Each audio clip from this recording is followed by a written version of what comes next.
Hi Donovan. This happened a few years ago when I was on patrol at Yosemite National Park. I was on a two-person patrol in the backcountry of the park, where we were responsible for patrolling a large area and responding to any emergencies. It was just before sunrise, so it was still pretty dark outside. We had been out all night and were heading back to the ranger station in my truck when my partner said he needed to take a leak. We pulled off the road onto this wide spot with some trees and got out of the truck. My partner said he'd be right back, so I decided to stand outside. As I stood there looking around, I heard this growl coming from about 50 to 75 yards away down a hillside. It was pretty dark out, and I thought it was probably a mountain lion. I had heard that sound many times before while out on patrol. I stood there for another minute, then my partner finally came back from behind the truck, and he said, "Sounds like a mountain lion, and it sounds close." We both get back into the truck when we see something take off across the road. It happened so fast it was like a blur, but whatever it was that ran across the road was huge and had dark brown fur. We sat there for another minute trying to figure out what it was. Now keep in mind that the sun hadn't come up yet, so it was still kind of hard to see. But we did see something go across the road, and we could make out that it was large and it had dark brown fur. As we're sitting there, we hear this faint crying noise coming from the hillside below us. It sounded like a baby crying. My partner and I got out of the truck with our flashlights and we started going towards this sound. As we go down the hillside, the crying gets louder and louder. When we finally get to where the crying is coming from, sure enough, there is a baby there. But it's not a human baby. Well, this is where the story gets weird. This thing is like a cross between a human and a wolf. At the moment, I'm beside myself and kind of in shock, standing there looking at what seems to be some type of werewolf creature in front of me. The mother must have been what we saw at the top of the road. My partner picks it up and starts walking up the hill. I said, "Wait, are you sure that is the right move? Because we just saw that run across the road and it looked huge. It could come back at any second." He said, "We can't leave this baby out here by itself." So we head back up the hill and get into the truck and take the baby back to the ranger station. This thing is making all kinds of weird noises and opening its mouth like it's hungry. It didn't have a full set of teeth, but it had well-developed canines in its front teeth.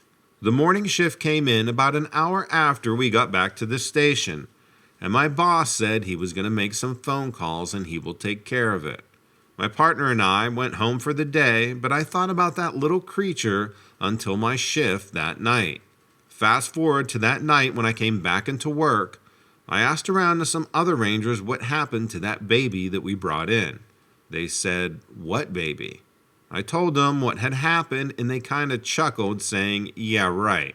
So I sent my boss a text asking what happened.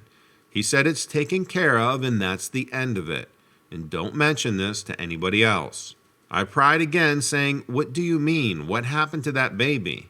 He said, "If you want to keep your job, then you need to keep this to yourself and not ask any questions. It has been handled and we need to shut down that area of the park for the next 14 days. So that was the end of it. I've never heard anything since.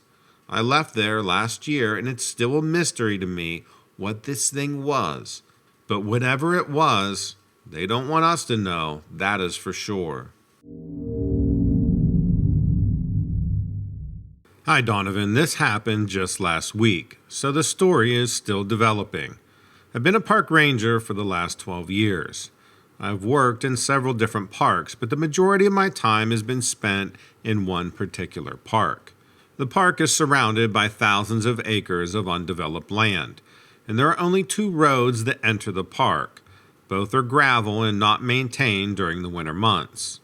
The nearest town is about 15 miles away, and it's very hard to get cell phone service out here. I've had many odd experiences working here, but this one takes the cake. I received a call from another ranger who was patrolling one of our backcountry campsites. He said that he found a campsite that was in complete disarray and there were signs of a struggle. He asked me to come out and take a look at the site. I arrived about 15 minutes later and walked into the camp area with him. The first thing I noticed was the tent was halfway knocked over, but it appeared as if somebody had done it intentionally, because half the stakes were pulled out of the ground. There were also large drag marks leading from the tent to an old fire pit where someone had dug up some charcoal and scattered it around. The second thing I noticed was that there were several pieces of broken glass spread out through the campsite, which is unusual for this park because we don't allow glass containers of any kind on our backcountry sites. We have bears and other wildlife in this park, so we don't want people leaving behind anything that could potentially harm them or their food supply. I went through the tent looking for any signs of who may have been staying there, when I came across a sleeping bag that had blood on it, and I mean a lot of blood. And the tent smelled horrible, like rotted garbage. At this point, my heart started racing because I knew something serious had happened here, but I still didn't know exactly what took place or who may have been involved. I called local law enforcement, and about 20 minutes later, 2 sheriff deputies pull into the campsite, along with the state trooper who patrols this area regularly due to its remote location.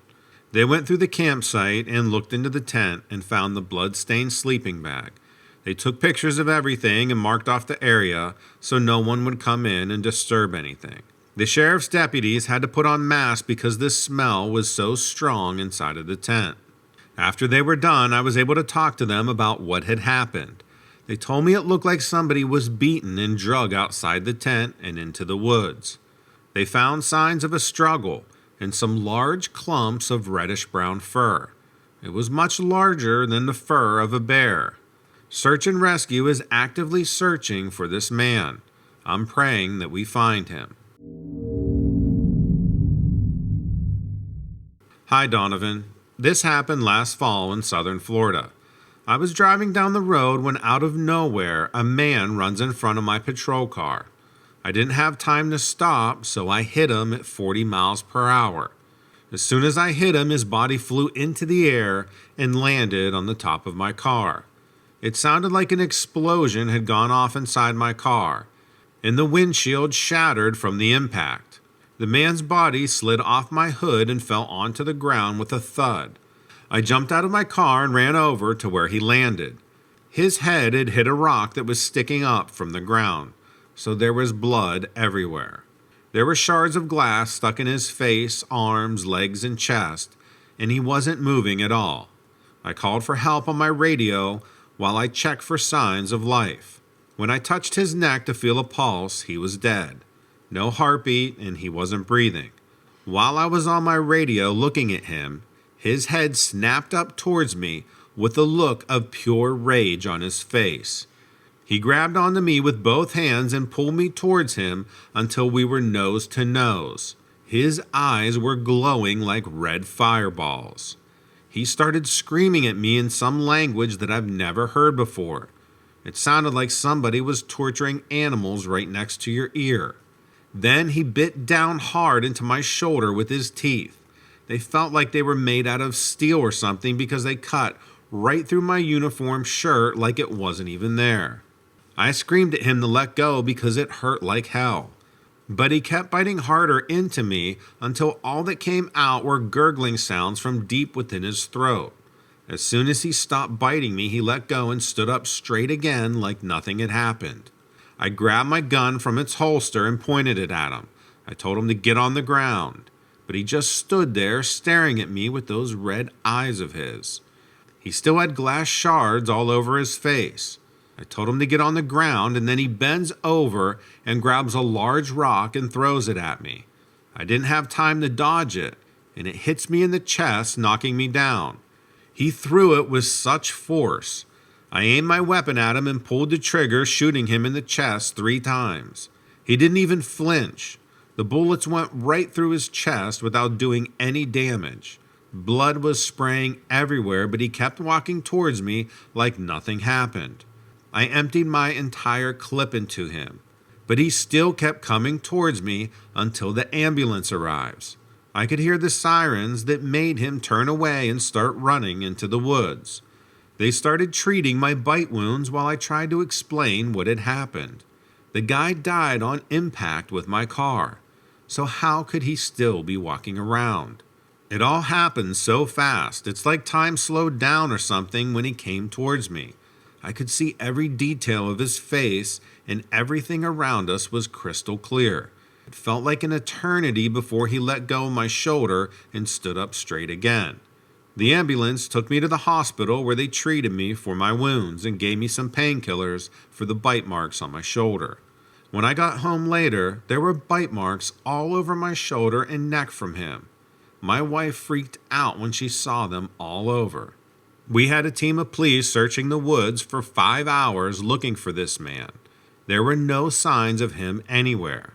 I can't explain what or who this thing was. Do you have any ideas? Hi Donovan, I'm a police officer in the city of Detroit. I've been with the police department for about 5 years now, and I've seen some crazy things. But nothing like what happened to me last month. It was 2:30 a.m. when my partner and I were patrolling our normal beat. We were driving down a residential street when all of a sudden my partner says, "What the hell is that?" I look over and I see this bright light in the sky. It was hovering above the tree line. I pulled over to get a better look. My partner and I both get out of the car and start walking towards where we see this light. As we walk closer to it, we could hear this high-pitched noise coming from it. It sounded like something was screaming, but no words were being said. We looked at each other because neither one of us had ever heard anything like that before. We kept walking towards it until it reached the edge of the woods where we saw what looked like a huge craft with lights on all sides hovering about 100 feet off the ground.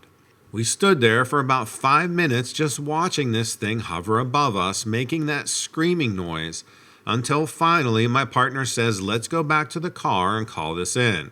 That's the last thing I remember. I woke up on the ground next to my partner and it was 6 a.m. I tried to shake him awake, but he was still out cold. I looked at him and he had this huge gash on his forehead and there was dried blood all over his face. I continued to try to wake him up, but he just wouldn't wake up. So I got back to the car and called dispatch immediately. They told me that they had other reports of people seeing this thing in different parts of the city. They also sent an ambulance for my partner. We both ended up at the hospital where they ran some tests on us. We were there for about 6 hours before they let us go home. My partner was eventually okay. We took a few days of leave and went into work the next week. But our captain tells us that we're being put on desk duty until further notice because of what had happened. He said that nobody knows what it is or where it came from. We haven't been allowed back on patrol since then, which has been about 3 weeks now. So I don't know if anybody else has seen this thing since then, or if anybody knows anything more about what's going on than we do right now.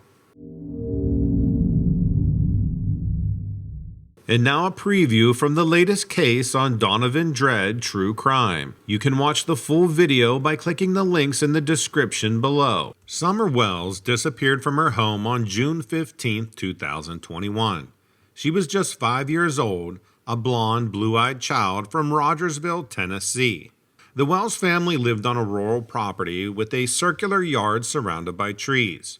In aerial photos, the home, as well as a dirt drive and a small camper, are visible amongst the woods.